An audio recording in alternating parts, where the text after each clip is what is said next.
Bi kɔni gɛlɛyaba tɛ Sikasokaw kan essence ko la. Bi sɔgɔmada in na an bɛ station 7 de la. Bi an bɛna gɛrɛ population na maaw la k'o ɲininka nisɔndiya kuma min b'o bolo nin waati in na ka ɲɛsin Mali autorités bɛɛ lajɛlen ma, ka ɲɛsin Sikaso autorités bɛɛ lajɛlen ma, ka d'a kan an ka autorités b'a la ka baara min kɛ, u b'a la ka wulikajɔ min kɛ yaasa maliyɛn den kelen kelen bɛɛ lajɛlen ka se ka lafiya sira bɛɛ lajɛlen la. An bɛna maaw ɲininka kumakan min b'o bolo nin waati in na ka da u tulo kan, o bɛna da aw tulo kan. An bɛ segin a kan nin sanga in kɔnɔ an bɛ station 7 de la. Baara kɔni kɛcogoya ka ɲi kosɛbɛ, fɛnw bɛɛ lajɛlen organisé don. Ala ni Sikaso jeunesse sababu la. Restez connectés avec 223 Chrono TV, c'est de l'information à la source et c'est parti. Tonton, salam alaikum. Wa alaikum salam. Korbastila. Basi foyi tien. Biso marena ame station celle-là. Et maaw nalen no essence ko la. Wa nyaba la bara en tableau organisé no celle-là kosɛbɛ. Mali kariblan ko bilama e akilanta jume ala fulkan bami bolo ka nyesi an suraso ma o bala ka wulika jom ke bi walisa on ka se ka essence sur la fiala. Bon, d'abord ne be autorité fo. Que ça soit local ou bien que ça soit national ou bien autre, les autorités traditionnelles, ben faut, ben qui impliqué. Parce que essentiel à Benaou, on est pressé nous parce que Malien t'es patient si t'en fait quoi. Le Malien n'est pas patient. Alors que fait Malien il avait mon cœur follow, avait mon cœur. La population est en train de faire quoi? Ouais, avait mon cœur là. Donc, à Djoro et Mouye, Mimana voulu critiquer. Les critiques là, ça ne paye pas. Et donc, il faut passer par l'action d'abord. Ne au Québec, c'est qu'à deux fois. Ne mo ka fin fli. Et à clina indoumain. Il faut donner. Et pour de dire. Mais ils sont en train de dénigrer les gens alors qu'ils se tuent pour nous. Na au diasis au bab là, mais le pays sera en branle. Non. Au te ka ko ereo. Non, ka ko ereo si ça a solution bien. Eh, au bébé ben, au temps si yoro là ma ban. Le Mali reste le Mali, mais eux sont ailleurs. Mais au lieu de quoi de miri, hakli bon te mo doya, mais hakli au djendoni quoi. Il faut que au ka hakli au ka sigi, ka nyonye, ka kuma et puis ka kodo sigi 5 ans. Au lieu que ka mo critiquer, ka mo ka action flic kenama, c'est pas bon. Voilà. Merci beaucoup. Merci. Ami. Ne fan sokoma. Wan sokoma. Kortoro tiba. Toro foitina. Biso marena ame station celle-là. Est-ce que on va la essence sur la fiala? Amaga essence sur la fiala. Donc arambati. Donc nga moto fasi sa majo arana. Donc ina nga moto fa majo arana. Majo arana. Wi ka sen ko sur la fiala. Amaga essence sur la fiala. Wati na fulkan mami bolo kanyasi Mali autorité bela jelema ani Sikaso autorité bela jelema o ka wuli ka jola kada kan bi olu sawbala ameka essence sur la fiala. Amu full dantame wale la quoi parce que olu kama bi amega essence sur la fiala. Amu fo rere en tout sera sur amu fo voilà fulkan mami bolo kanyasi station sel mogoma ani Sikaso jeunesse fana ma o ka wuli ka jola ambe Sikaso jeunesse fo lu ka wuli ka jola manga make station na ambe essence sur la fiala. Bon, où sera Tambolo quoi? Amoufou. Comment ça va? Ça va. Quoi de bastila? Non, bâche fouetti. Bisous madame à mes stations celle-là. Est-ce qu'on va essentiel sur la fiala? Ouais, tiens, ravi sur la fiala ça. Ah oh. Comment ça? Non, moi c'est que.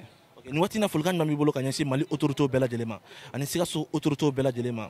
Et beba do ala no ulu sabo lo ka bulu ka jola. Bi Sikaso ka beba la ka essentiel sur la fiala. Comment nga bolo nous avons kanyasi oma? Bon, ame Mali tentigu befo. Parce que les gars sont pour amener des essence sur nous voilà. Amu fugu parigada. Bama sim fene parigada. Mais ama quoi. Mana la blaoram na. Ame. Parce que galan watin ko le roi.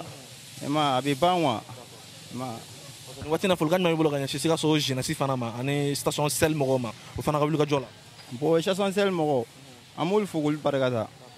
Ema parce que chara ame kuma chama ame na ranjo essence ko la.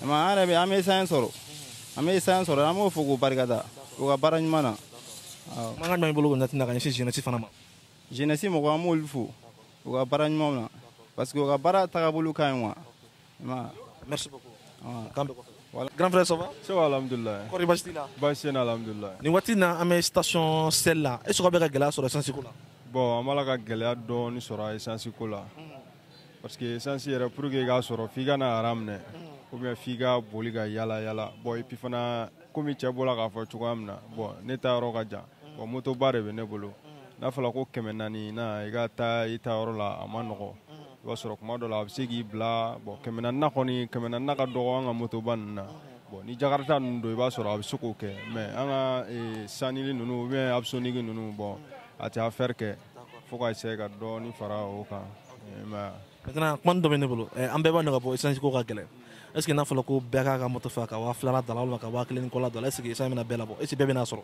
wa effectivement i ye min fana fɔ o ye tiɲɛ mais i b'a sɔrɔ bɛɛ bɛ kuma n'i ka faamuya ye gɛlɛya n'a waati dɔ ni gɛlɛya nana il faut que an yɛrɛ dama k'a faamuya an bɛɛ ka se ka dɔɔni ta walasa an bɛɛ mako ka se ka ɲɛ waati kunkurunin in kɔnɔna la je pense que o de don effectivement o fana ye tiɲɛ a kɛ kun ye bɛɛ ka dɔɔni sɔrɔ wa a bɛ ten nin waati in na folikan jumɛn b'i bolo ka ɲɛsin Mali autorités bɛɛ lajɛlen ma ani Sikaso autorités bɛɛ lajɛlen ma ka wuli ka jɔ la bon folikan min bɛ n bolo ka s'u ma an bɛ u k'u cɛsiri hali bi parce que jamana dilan tɛ taa ni waga bɛ ni wulili tɛ mais il ne faut jamais abandonner never give up an bɛ sel de la folikan jumɛn b'i bolo ɲɛsin Sikaso sel mɔgɔw ma ani Sikaso jeunesse ɲɛna b'a la jeunesse mɔgɔw bɛ ka baara kɛ u bɛ ka fɛn organiser ka ɲɛ kumakan jumɛn b'i bolo nin waati in na ka ɲɛsin o ma bon kumakan min bɛ ne bolo o ye cɛsiri kelen in de ye voilà cɛsiri kelen in de merci beaucoup tonton salamu aleykum wa aleykum salam kɔri basi t'i la bayi foyi t'a la alhamdulilayi bi sun wɛrɛ na i b'i ka katakata na motoban na i nalen don essence ko la station sel la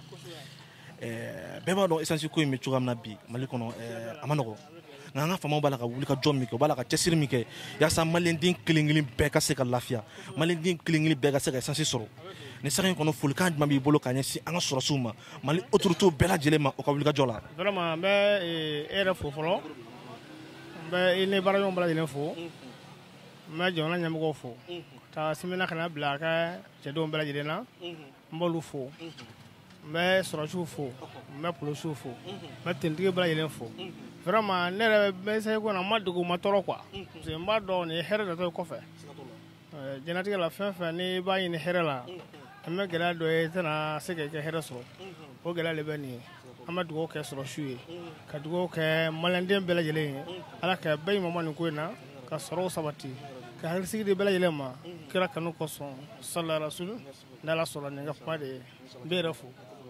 Sikaso jeunesse b'a la ka baaraw kɛ walasa ko ka se ka organiser ka ɲɛ folikan jumɛn b'i bolo ka ɲɛsin jeunesse ma bon n bɛ Sikaso jeunesse bɛɛ lajɛlen fo n bɛ a ɲɛmɔgɔ bɛɛ lajɛlen fo n b'a kɔmɔgɔw bɛɛ lajɛlen fo n'ala sɔnna n bɛ yɛrɛ fo merci beaucoup n'ala sɔnna comme turu gɛrɛ la tɛgɛ sanji ta merci beaucoup bana 4 siro nin fura in bɛ bana 4 de kɛlɛ ka bɔ adamaden farikolo la bana 4 siro koko furudimi infection impuissance sexuelle kɔnɔna banaw bana 4 siro maaw de ye fura in ta k'a essayer essayement kɔfɛ o maa kelen de bɛ ka danaya ta ka da fura in kan ni ka fura in tɔgɔ lase diɲɛ fan 14 bɛɛ lajɛlen la a ye nɛgɛjuru sira ta an ka ja dugu ma nin fura in bitɔn kelen ye 1000 de ye